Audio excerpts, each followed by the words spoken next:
Hello and welcome everyone to the first episode of the People's Podcast.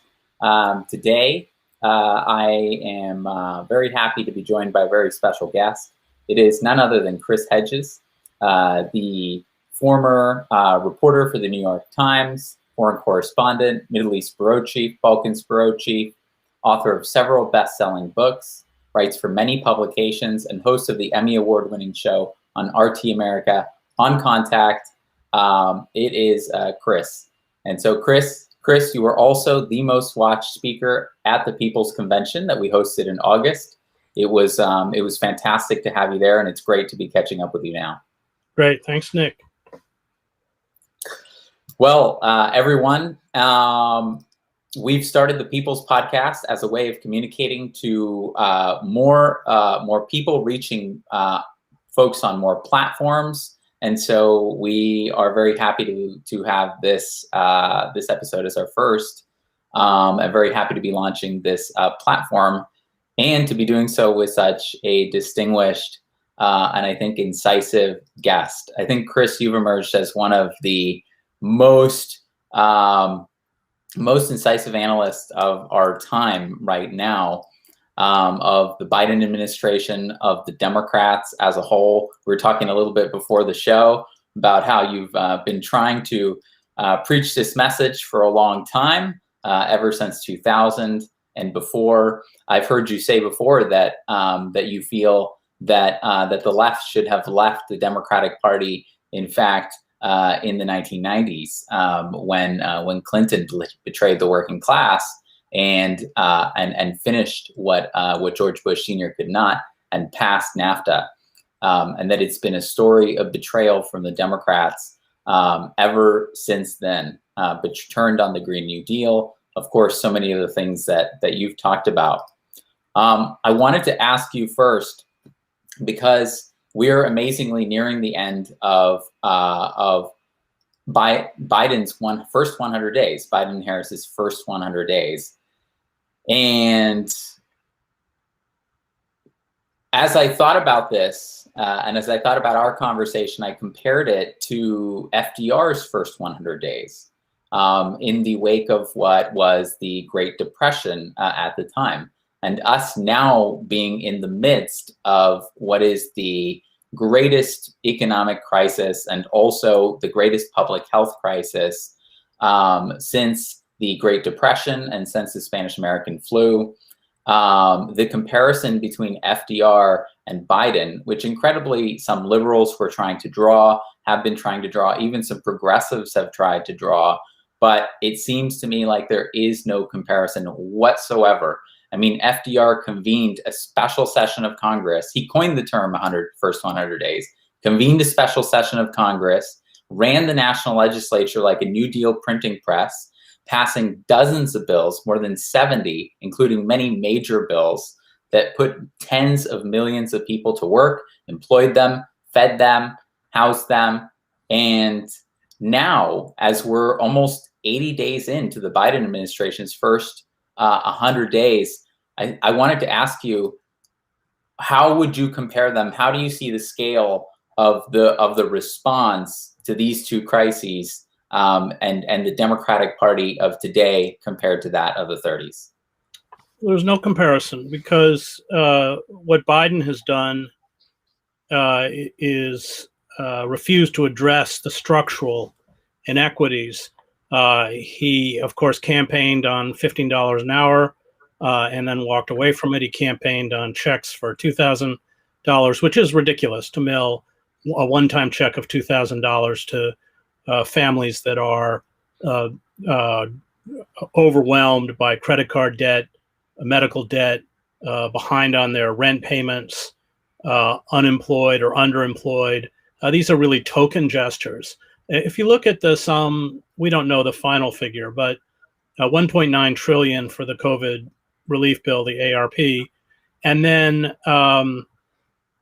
somewhere around 3 trillion, it's not determined yet, for infrastructure spread out over several years. Almost all of this money is going into the hands of large corporations. In terms of the COVID relief bill, it's a windfall of tens of billions of dollars for the for-profit pharmaceutical and insurance industry. In terms of infrastructure projects, again, that money will go either through state offices to large corporations that do infrastructure work. I mean, part of the reason that our infrastructure is in such distress is because it hasn't been maintained with falling tax rates. Even this supposed increase in the tax rate that Biden is proposing is just pushing us back to where it was roughly before Trump cut it. So it's a very different from FDR, who, as you said, put 12 million people to work, created Social Security, lifted the ban on all sorts of labor unions, which empowered the working class. So I worry that by the end of this year, all of that money is going to be gone. Unemployment benefits are extended until July. You have a tax credit for children. The moratorium just gets extended. I think now it's extended till June, but I think it's 20% of renters, if I have that figure right, can't meet their monthly payments. And so now they're waiting on a knife's edge to see whether the moratorium will be extended beyond June. And if it won't, we're talking about millions, probably tens of millions of families being evicted from their homes. So yes, it's extremely disappointing. And what's even more disappointing is the kind of gushing embrace of, this is somehow radical change on the part of the press. David Brooks is writing columns lauding all of this. But it doesn't structurally change anything. And by the end of the year, everybody's going to be back where they are. And that's very dangerous, because it is exactly that disenfranchisement, that dislocation, that abandonment of the working class that gave rise to the phenomena of Trump. Trump didn't create it. Trump catered to it. It was there long before Trump arrived. I think you found it expressed through the Christian right. I wrote a book on the Christian right, American Fascists, the Christian right in the war in America. I did not use the word fascist lightly, but all of this kind of magical thinking, white supremacy, rampant militarism, homophobia, all of that was embodied in the Christian right that Trump tapped into, and that's still there.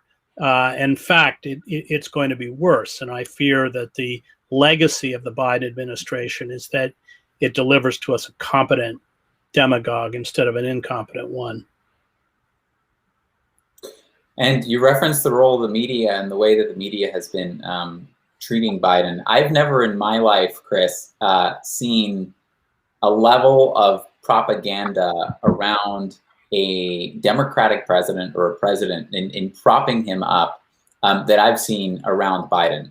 I mean, the effort to portray him as this kind of reforming, emerging after decades of service, to almost a half a century of service to Wall Street, to the military-industrial complex, to now portray him as this born again progressive figure because he's raising corporate taxes from 21% to 28% when Trump lowered it from 35%. So he's taking it half of the way back up. And I just read this morning from the New York Times to get their daily newsletter, this kind of incredible portrayal. There's just no context. It's completely detached from that. It's treated as if Biden is raising corporate tax rates. Of course, the fact that he is putting children back in detention centers at the border is basically not discussed again, or if it is, it's just completely apologized for. I just read today as well that Biden, who came into office preaching Black Lives Matter, preaching racial equality, against white supremacy, systemic racism, and who kind of cloaked himself in the Black Lives Matter movement and the movements of the summer, that he is actually arming police in the United States with a greater degree, and value of weaponry, military weaponry, than even Trump was. And so I wonder, just what would you say about that and the role of the media as a society descends in the way that it is today into authoritarianism? Well, I would say the media was pretty bad under Obama too. I mean, nobody looked at Obama's policies. They looked at the fact that he was a person of color and young and charismatic, and kind of ignored what his policies were, which were as bad or worse than Biden's. Obama's assault on civil liberties actually outdid those of George W. Bush. He immediately, as soon as he took office, catered to Wall Street instead of the victims that had suffered under fraud from these large financial firms and banks. I mean, that's part of the bankruptcy of the media. It's all about image as opposed to substance. I think that failure on the part of the media to report accurately and honestly has preceded the Biden administration, although you're perfectly right that the reporting has been appalling. Biden was one of the primary architects of that Democratic decision led by Clinton to transform the Democratic Party into the Republican Party and essentially push the Republican Party so far to the right it became insane. That was all Biden. The omnibus crime bill, he was a major author of the Patriot Act. The omnibus crime bill vastly expanded our prison population, militarized our police. Biden bragged about it at the time. I think he increased the number of federal crimes that merited the death penalty from a handful, 1 or 2, to 50. He used to go, I think, 51. He used to walk around and bragging about it. Under Clinton, they were responsible for doubling and tripling sentences. So you have 40%. We have 25% of the world's prison population. We're 4.4% of the world's population. 40% of the people in our prison population have never been charged with physically harming another person. We have people serving life sentences for drugs. That was all Biden. And of course, the militarization of the police was all Biden. And I think that's part of the problem with the liberal class, is that they don't have any real contact, or they don't have relationships with people who have suffered from these kinds of policies. I teach in a prison. Half of my students wouldn't be in that classroom but for Biden and Clinton. And I don't know how, and not only have they suffered horrendous injustice, but so has their families, their children. I don't know how you could walk out of a prison classroom and then turn around and vote for Biden or support Biden. But I think that there's, for so much of the liberal elite, the suffering in this country is very real, not only among communities of color, but among the white working class. And much of my family comes from the white working class in Maine. That's all real. And to write these people off either as super predators if they're black, or as deplorables if they're white, just shows how bankrupt the liberal elite itself is. And of course, that is, I think, portrayed in the kind of echo chamber that has built up around Biden, as you correctly point out, lauding what are very meager, crumbs really tossed to working men and women, while once again, Wall Street and large corporations swallow staggering sums of money. This is just a playbook that we've seen going back to 2008. And that's what Biden's continued, but it's a very dangerous route. And it's one that's going to, I think, has potential political consequences that are very grave for the country. We completely agree, because the pandemic, it appears, has been used by elites, by corporations, by both parties to accelerate the decline of the country, to accelerate massive levels of wealth inequality. I mean, the billionaires have taken more than $1 trillion now from the working class, at the same time that, as you described earlier, there are tens of millions of people who will literally lose their homes in the United States the minute that these moratoriums are stop being rolled over. That's literal, that they're never going to be able to pay that debt. I mean, in the United States, in other countries, it's amazing. In other countries, they're providing either basic incomes, they kept their employees on payroll. The government subsidized companies to keep their employees on payroll. So they understood the basic equation that if you want people to survive and to continue being able to purchase in the economy, to be able to buy food, housing, basic needs, you need to maintain some kind of income. If you're going to lock down the economy and you're going to prevent them from going to their jobs, then you have to continue to provide for them in some way. And here in the United States, we're at a point where these two parties are so unbelievably corrupt and so unbelievably determined just to destroy kind of whatever remains of a middle class in this country, that they instead didn't square that basic equation, thinking somehow 80% of people before the pandemic are living paycheck to paycheck. Half the country can't afford a $500 emergency. And so what are we going to do? What's going to happen? We're going to cut off everybody's, jobs, 50 million unemployment claims in the wake of the pandemic, which we've never recovered from, of course. All of this debt that people have picked up, not just from housing, but medical debt, also student debt, more than $1 trillion in student debt. And that's never going to be paid. And that is just like a reinvention of a form of bondage against people. And so one of the things, though, that was hopeful kind of following this election, maybe a glimmer of hope, was that, and something else I wanted to ask you about, was that there was the potential of possibly doing something about this now that hadn't existed before. Because as a result of the Democrats' utter corruption and incompetence, they actually lost seats in the House of Representatives and came down to a margin of about only 4 votes.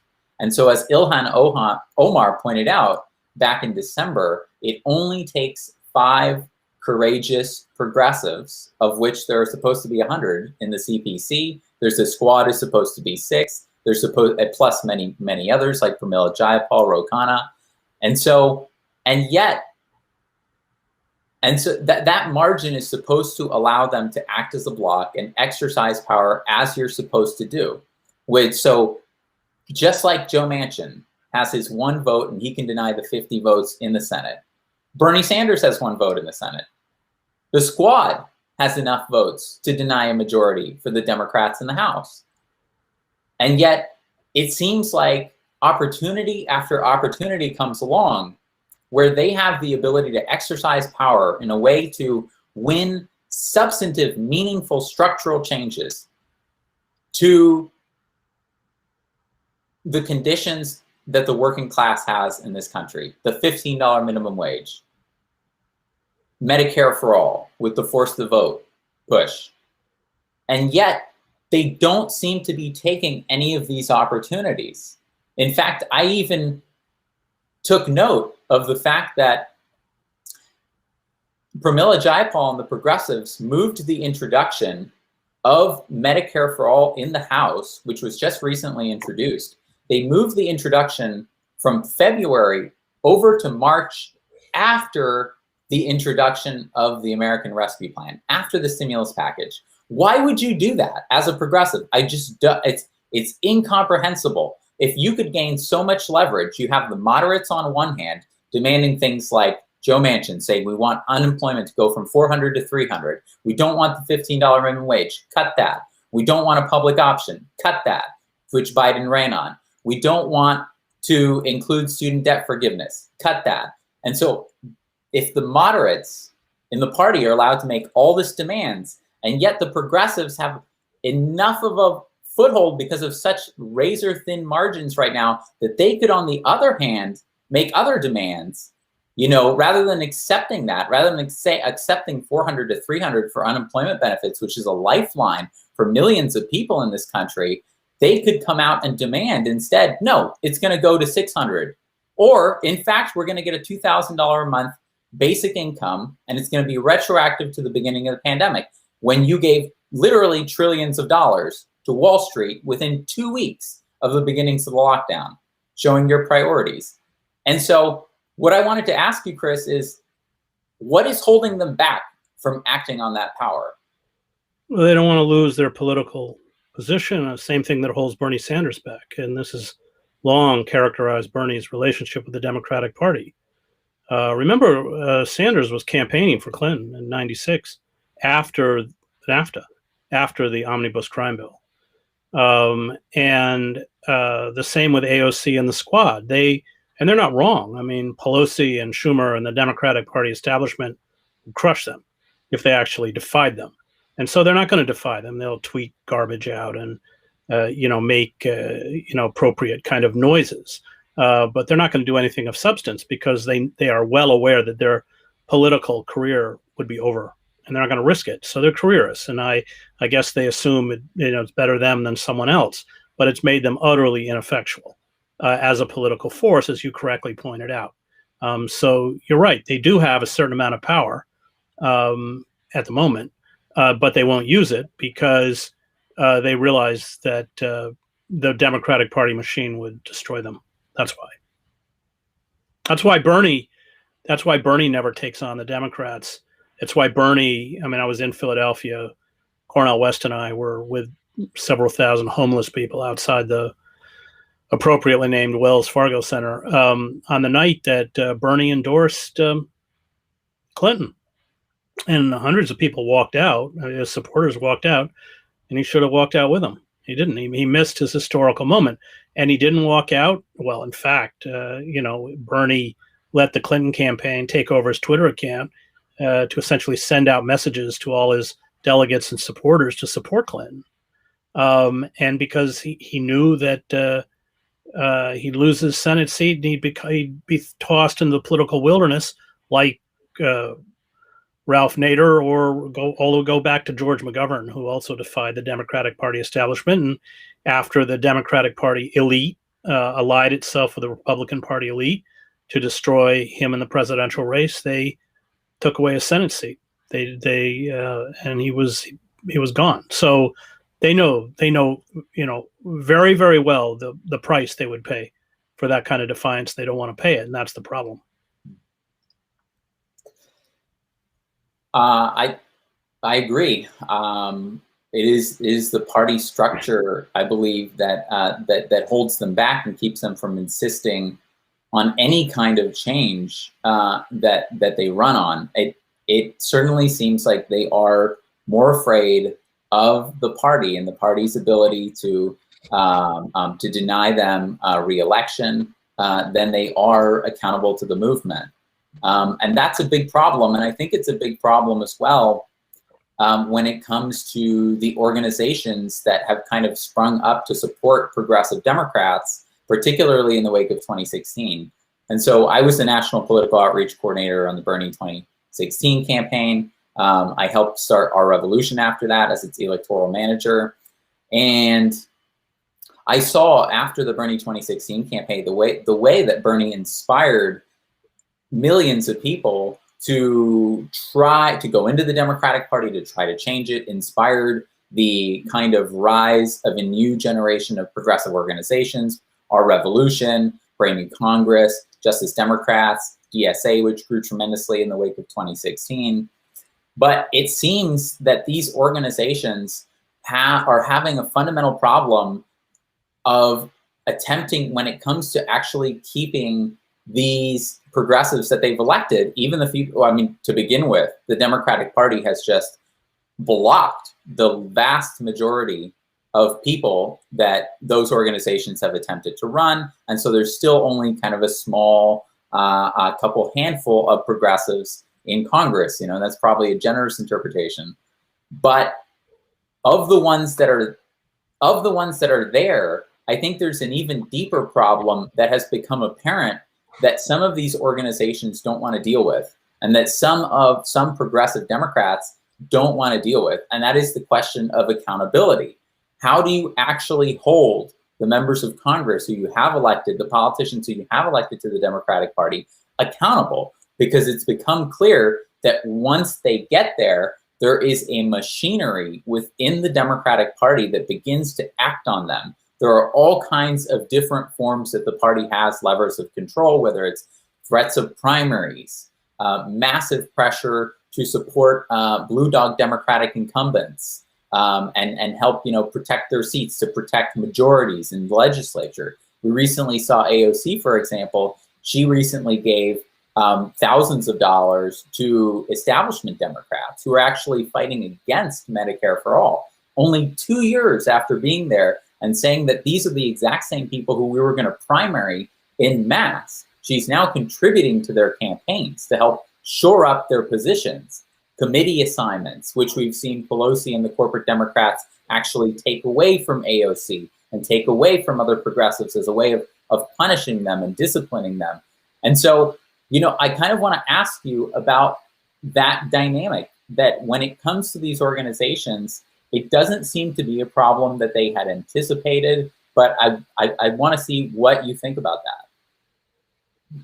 Well, it really comes down to whether the Democratic Party is a reformable organization, number one, or whether it's even at its core democratic, and it's neither. And this has just been a misread on the part of progressives. But of course, that misread is perpetrated by the Democratic Party establishment.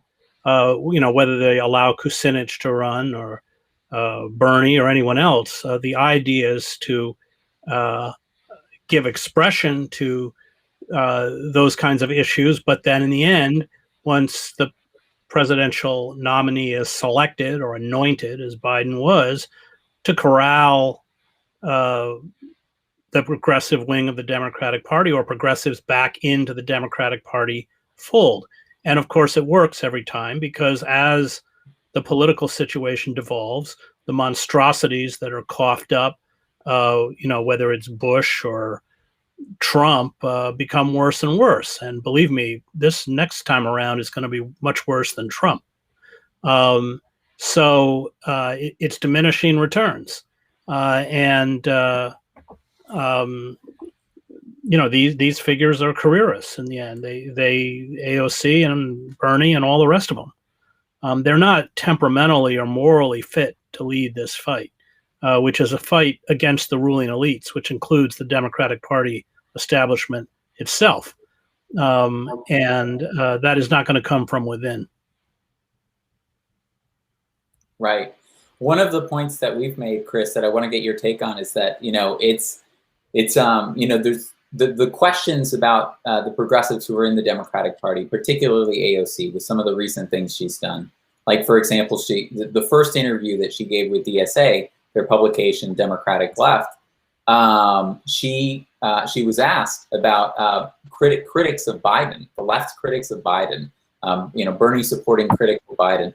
And her answer was that those individuals are privileged and that they're making their commentary in bad faith. And that was kind of astonishing. And so I wonder, the analysis that we've had is not so much on the individual level, but rather on the systemic level, that it doesn't matter who you send into the Democratic Party. And this seems to be something that's missing from the progressive movement and the left. It's still a lesson that we need to learn to a large degree. It's not a question of sending individuals with more integrity into the Democratic Party. It is just kind of a basic acceptance of the sociology of what happens to an individual when they're sent into that party and the systemic forces that act on them. And so the way that we view it is less kind of on an individual level, stating that, we just sent the wrong people in. If we send another batch of people in, they'll be better and they'll have more integrity, and it's going to be they're going to make all the right decisions. They're going to challenge Pelosi. They're going to stick up for the $15 minimum wage. They're going to demand even more. That's not the view that we have, and I wonder if you think that's correct to see the party through that systemic lens. Yeah, I mean, they're powerless within the organization, and they can either play the game, which they're doing, and retain their elected position. And if they don't play the game, they're finished, like Cynthia McKinney and a few others. Ralph back in 2000, and nobody understands corporate power and how it has seized all of the mechanisms of control better than Ralph Nader, nor has, in my mind, anyone been fighting corporate power with more integrity and success than Ralph Nader. And Ralph said, at this point, the only mechanism we have left is to pull 5, 10, 15 million people out of the Democratic Party into a third-party movement to create pressure on the Democratic Party to respond. Politics is a game of fear. And and the public relations apparatus is quite sophisticated. All sorts of progressives say all the right things, and then every election cycle get completely weak-kneed and fall down and tell you to vote for Hillary Clinton or Joe Biden or whoever. And so the swamp just gets bigger and wider and deeper. We have to step out, and of course, that initial effort is very lonely. I mean, Ralph never thought he would win. He knew he wouldn't win. That was never the purpose. The purpose was to begin to create a voting bloc that would frighten the Democratic Party and the ruling elites into responding. And of course, that's why they turned Ralph into a pariah. And I'm glad you bring that up because, of course, that you point out that success of building an independent party comes in multiple different fashions. That there's multiple different forms of success. Of for example, what we're doing is building the People's Party. That by doing that, we can either frighten the Democrats and the elite into making concessions, or we can outright replace them if they won't change. Or we can, I would add to that, discover that that in this country, the electoral politics is so incredibly manipulated and controlled that it isn't even an avenue for change. And I think that is a large part of the importance of the work that we're doing at the Movement for a People's Party and building the People's Party. We're now, we've registered in 5 different states, in California, in Maine, in Colorado, in Ohio, in Oregon. And we are building, we're building that right now. And we're preparing to run candidates, about a dozen candidates for Congress, perhaps a candidate or 2 for Senate, and challenge these establishment Democrats and Republicans. And actually, I think it's no coincidence now that we have begun to talk more publicly about, we're not just, we're not just doing this for show. We are actually planning challenges now and logistically beginning to lay that out. I think that the Democrats, I think it's no coincidence that we've seen a reaction from the Democratic Party that is beginning to attempt to attack our efforts to get ballot access. And so that is in Nevada, for example. Just a week ago, State Senator Roberta Lang introduced a measure that would double the number of signatures required to get ballot access in Nevada. There's efforts like this happening in about 4 or 5 different states. Nationally, within H.R. 1, the Democrats, who are of course the champions of that, have slipped in measures that would put even more money into politics and empower the DNC and the RNC with, for example, lift the cap that the DNC and the RNC can give to a presidential candidate from $5,000 to $100 million, and other measures to try to centralize power in their national committees and also to try to block independent parties. And so I think it's no coincidence that that's happened. In fact, the top ballot access expert in the country, Richard Winger, has contacted us and he's advised us on ballot access and said that, yes, I believe that you are responsible for initiating this latest spate of voter suppression. And that's really what it is. And that's what I find most incredible and most revealing about the Democratic Party. That at the same time that the Democratic Party has been throwing its hands up in righteous indignation over Republican voter suppression bills in Georgia and Texas, restricting the voting rights of people of color, the poor, they have been engaging in their own voter suppression campaign against us, the same party that claims to believe in enfranchisement for people of color and the poor.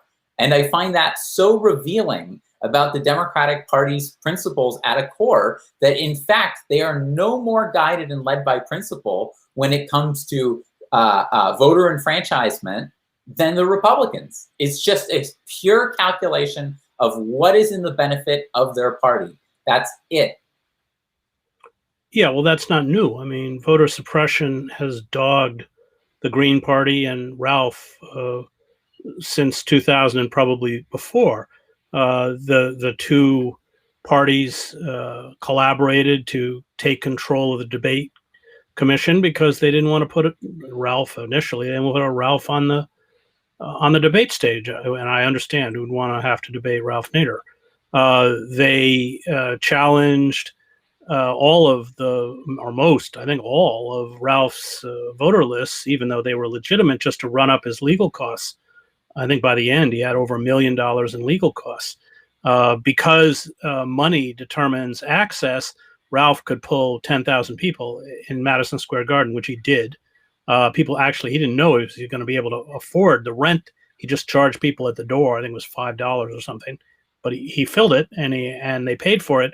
But $10,000 is nothing when you have no access to national media and the potential to reach billions of people. So there are all sorts of mechanisms that both parties use to thwart third-party candidates or even progressives within the Democratic Party. So, for instance, with Dennis Kucinich, if you go back and look at that campaign during the primary, they kept changing the rules to make sure Dennis wouldn't be part of the debates in the Democratic primaries.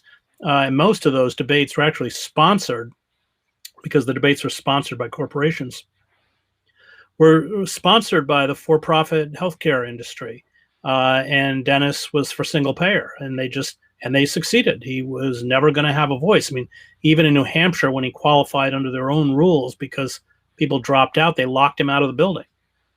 So there are a series of mechanisms that the both parties, including the Democratic Party, have set up to make it impossible to hear the voices, especially on, for instance, on universal health care, single payer, because the system we have is utterly irrational. It's the most expensive, least efficient system, although it makes staggering profits. I mean, one of the things about the ARP is that we're going to hand billions of dollars to the insurance and pharmaceutical corporations, tens of billions, and they're already making record profits. Again, it's the whole pandemic, I think, is a window into how our misery is accompanied by the excesses of the 1%. I mean, 84% of stocks in America are held by just 10% of the population. And they're borrowing all sorts of money at virtually 0% interest. They're not investing it. They're giving themselves lavish bonuses and stock prices by raising the stock. Of course, compensation is tied to stock. The system now at this point, politically, legally, the media, of course, is controlled by corporate entities. The whole system is just geared towards this kleptocracy on the part of the billionaire class, and this is just one piece of it. The electoral system is just one piece of it. Right. And Chris, you talk often about what you believe could happen or will happen as a reaction to full Democratic Party rule. I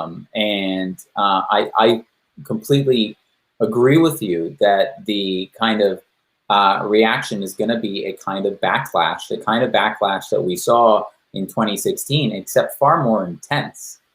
Because what I see in this country is a people who are running around seeking some kind, like in a burning building, trapped in a burning building by these two corporate parties, by this corporate elite, and they are running, trying door after door after door to get out of this. And the more they exhaust the doors that appear to be in the mainstream, or that appear to be somewhat in the mainstream, try Obama. Okay, Obama said a lot of the right things, but what happened? He let the bankers off. He did, he governed as a conservative. And so then Trump is this counter reaction to that. Well, Biden, the person, who we have now, our president now, was picked by Obama as his running mate as a signal to Wall Street of the administration's allegiance. And he's governing at a time in which working people are far worse off than they were when Obama took office, even as a result of this recession following the pandemic and of years of stagnant wages right through Obama's term. And so it seems like the backlash is going to be even worse. Than it's going to make Obama to Trump look tame. Yeah, I think that's right. I think that we're going to get, instead of a goofy, narcissistic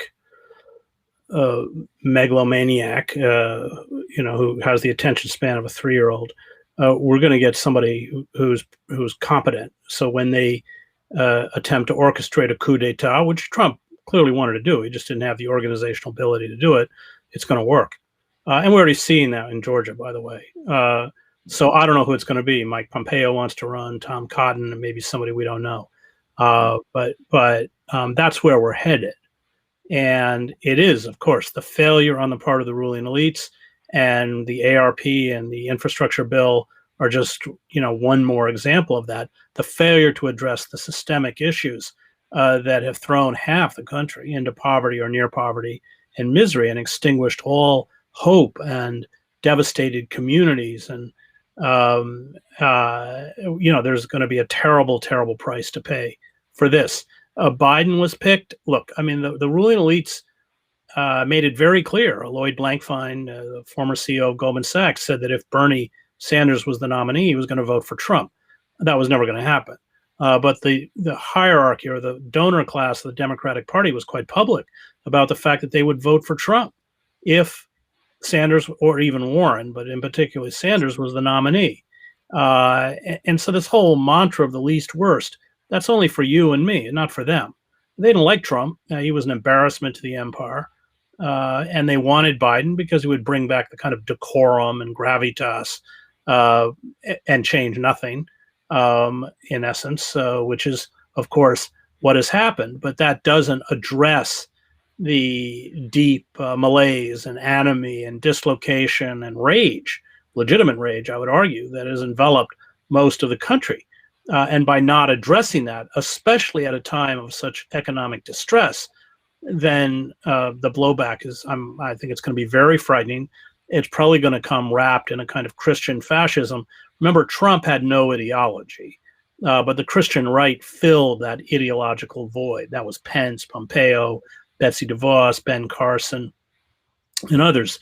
And I think we're going to see the Christian right, which I look at it as heretical. I graduated from seminary. I come out of the church. My father was a minister. I'm not unchurched. I look at this as a heretical movement that has sacralized the worst elements of white supremacy and corporate capitalism and American imperialism, much in the same way the so-called German Christian church did under the Nazis. So you have a kind of ideological formation, and someone will probably rise out of that ideological crypto-fascist movement. I mean, that's what I suspect. And I wonder if you could talk more about what you think that would look like, and what kinds of changes such a person would usher into the country and into the empire. Well, any pretense of democracy would be gone. I mean, one of the things I find frightening is that Biden is just ruling by decree. This was tried, by the way, in the dysfunctional Weimar government in the lead up to the Nazis. So Ebert and the Social Democrats, when they had a kind of negative majority in the Reichstag between the communists and the fascists, so they just ruled by decree. But it set a kind of precedent. And it means that if you get a figure like Trump or Pompeo or someone else in the office, just instantly everything is overturned because the legislative system doesn't work. That's a very dangerous way to govern. And so all of these executive orders, which are really a misuse of executive power, everything can be instantly reversed, and will be.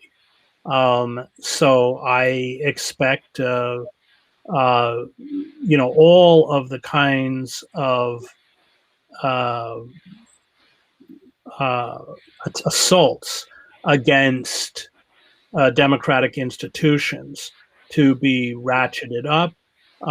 Certainly, we have seen Silicon Valley work as a censor on behalf of the Democratic Party. They've removed, of course, Trump from social media. They locked the New York Post out of its own Twitter account when it published the information that was found on Hunter Biden's discarded laptop.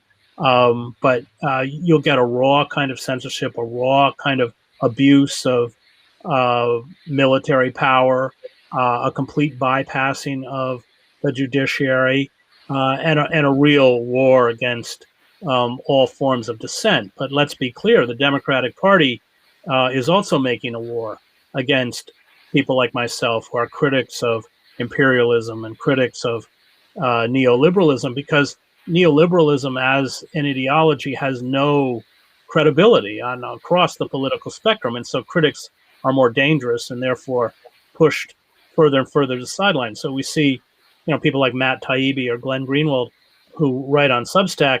We hear calls now for Substack to be shut down. I've already been hit with all sorts of algorithms that steer people away from my content. That's not conjecture. When I was at TruthDig before it was shut down, we all demanded a union, went on strike, and we were all fired. But the impression, so if you had gone into Google and typed in imperialism, and I'd written a column on imperialism recently, would come up with anything else that was recent about that topic. So the referrals by impressions over a 12-month period dropped from over 700,000 to below 200,000, and they're probably less than that now. So there's a really active campaign on the Democratic Party right as we speak to essentially silence its critics, particularly on the left. Remember, WikiLeaks was the first real victim of this. It wasn't Trump who was removed from social media first. It was Julian Assange. His PayPal account, all his credit cards were frozen. You couldn't donate. You got electronic interference when you tried to attend a WikiLeaks event. So I see all of these dystopian measures, which are already with us, just becoming more and more pronounced, and the state becoming essentially more nakedly authoritarian. There was a comment recently that struck me just as that. Kamala Harris recently made a comment about how we have fought wars for oil. We fought wars for oil, and in the future we'll be fighting wars for water. And it struck me because I thought, wait a minute, so now we're openly admitting that we fought those wars for oil, for decades ago. I remember Trump did that, and and he was chastised by the liberal media for doing that when he did it. You're not supposed to say that. That's the quiet part. You're not supposed to say it out loud. And now it's just it was accepted. Yeah, I think that one of the results of the Trump administration is that it kind of removed the mask and exposed the ugliness of the American empire. And really, that's how you have to look at Biden. Biden is a desperate attempt on the part of the ruling elites to put the mask back on. I don't think it's going to work. Biden comes back and said, we're back. We're back to lead the world or sit at the head of the table, I think was his exact expression. But the fact is the world isn't waiting for us. So, we're becoming as much of a pariah nation as Israel. On all sorts of levels. We can't handle the COVID crisis. The pandemic, I think, has exposed the internal rot and decay within the country, the mass shootings that are at also an epidemic kind of level. There's just so much that's so publicly wrong with this country throughout the world. And perhaps the people who see it least are the Americans who live in the midst of it. But the rest of the world sees it. The rest of the world is horrified. Yeah. And they pay the price, of course. They pay a price just as we do for what happens in this country. Well, I wanted to ask you, Chris, kind of as a closing question. What impact do you think that a new party can have? That the efforts that we're working on can have, and in what ways can it succeed? In what ways do you think that we should proceed about it? In what ways do you think that what does a new party have to do to be successful?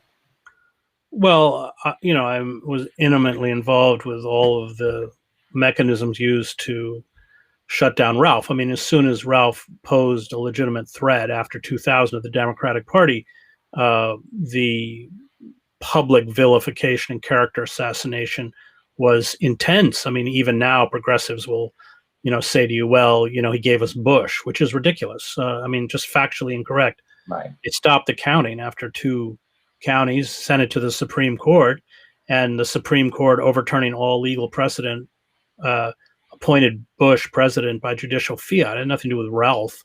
The campaign run by Al Gore was so tepid he couldn't even carry his home state of Tennessee. So, but that relentless kind of mantra that is trumpeted throughout the corporate media is very effective. I just don't think there's any other route. What is our chances of success? Well, probably not very high, but I just don't see any other way. And I think that the tragedy is that when the working class was betrayed, as you mentioned at the beginning, by the Democratic Party, those of us who care about working men and women didn't challenge the Democratic Party establishment, but exposed ourselves as standing for nothing. And that really deeply destroyed the liberal and progressive wing of the Democratic Party and the liberal progressive movement, because it proved that we were spineless and worthless. That if we had stood fiercely against the Democratic Party establishment and stood with working men and women, we wouldn't be where we are today. But unfortunately, we didn't do that. So I think, if the left and the liberal elites and progressives don't take a firm stance on behalf of working men and women, then those working men and women, in particular the white working class, which of course is the majority, will show their displeasure with the ruling class by embracing a kind of crypto-fascism. We just have lost that kind of moral imperative that there are things you can't do and things you can't say. The Democratic Party can say or do anything, and we follow along like with a ring through our nose, and now we're going to pay for it. So I think it's very important that we build third-party movements and we challenge and we stand fast for these moral imperatives. But I was Ralph's speechwriter, having worked with Ralph, I also know how vicious the establishment is, especially if they perceive you as a threat. Yeah, exactly. And I think that's only going to ramp up as we are getting into running candidates, and it's going to become less abstract to them. We're already seeing it with those challenges at the national and the state levels, attempt to make our ballot access more difficult. And so absolutely, I think those attacks are going to ramp up when there are individual Democrats and Republicans who are facing losing their seat to a major new party that is corporate free, or our movement to build one. Well, you can see it with what they're doing with Shamasawa now. Yes, the socialist city councilwoman. I mean, there's a huge campaign right now against her because she has been effective on a local level. I think we've got to get out there and fight this battle. I think it's important, but I think we can't be naive about how ruthless the ruling elites will be the moment we get some traction. Right. Well, Chris, on that note, on that positive note, uplifting note, it's great to talk to you. It's great to have, I think, your wisdom and your guidance as a movement, and your experience having seen the devolution in other countries. You speak with that, and I think that's very valuable for our movement to hear that and to know that, what exactly we're facing. And so, Chris, I want to thank you for joining us for this episode and for the inaugural episode. And I'll talk to you soon. Great, Nick. Thanks. All right, everyone. Thanks for joining us. Have a great day.